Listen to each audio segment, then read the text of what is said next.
Салам алейкум, я вас всех приветствую. Я больше чем уверен, что мы все знаем и помним героя ингушского народа Зязикова Идриса Бейсултановича, первого руководителя Ингушетии.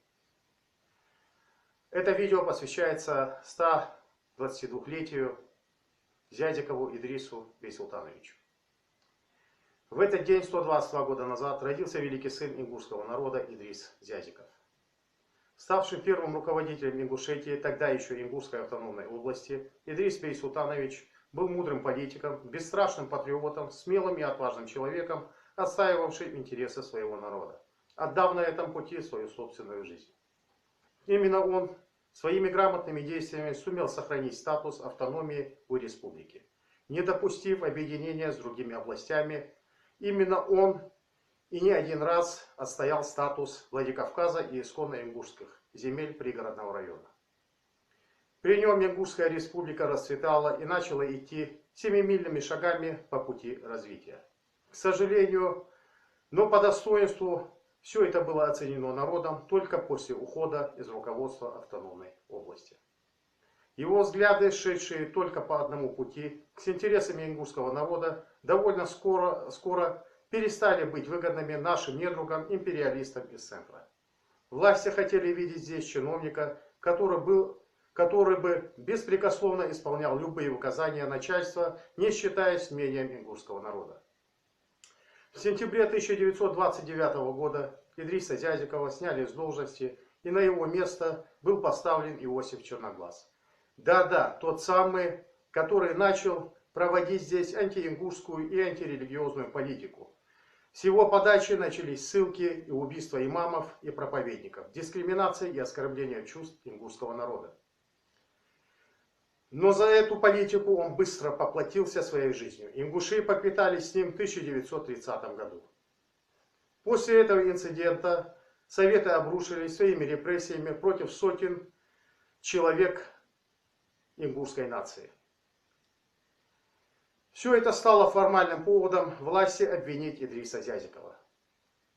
Его и его жену схватили, и он был приговорен к расстрелу. Но расстрел тогда удалось избежать благодаря вмешательству Серго Орджоникидзе.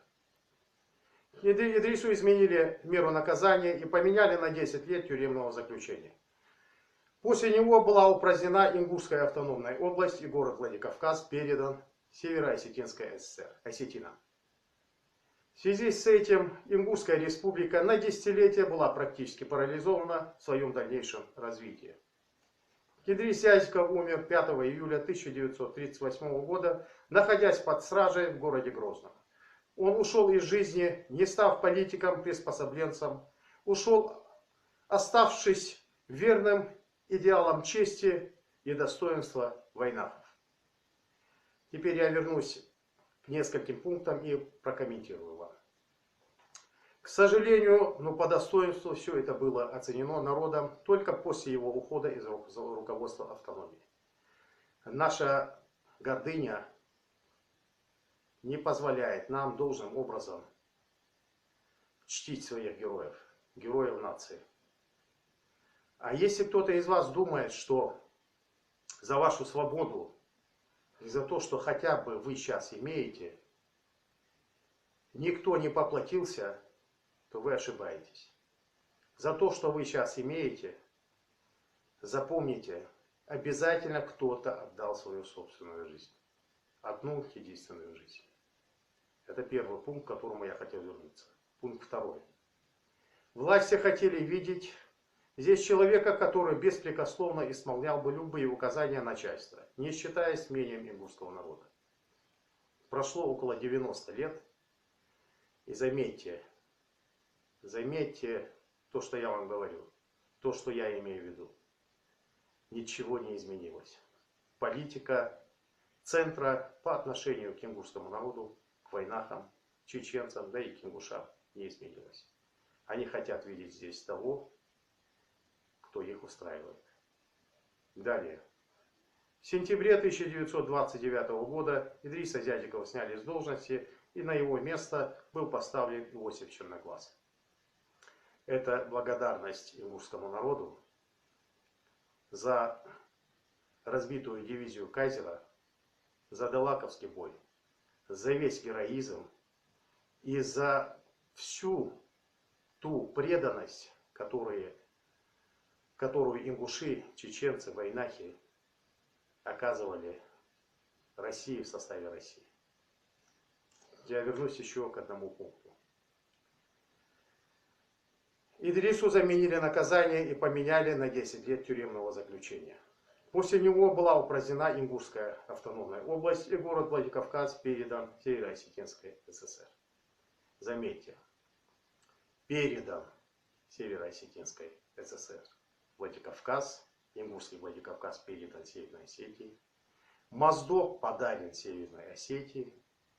Пригородный район, выселив оттуда коренное население, исконных хозяев, ингушей, был отдан осетинам. После этого залит кровью, ингушской кровью. Вот эти детали я хотел бы отметить. Теперь я хотел бы обратиться к вам и сказать, что мы должны чтить своих героев, героев ингушской нации, и помнить о тех людях, которые отдали жизнь за то, чтобы мы существовали. Существовали как нация, существовали как республика, существовали как народ. Ассаламу алейкум.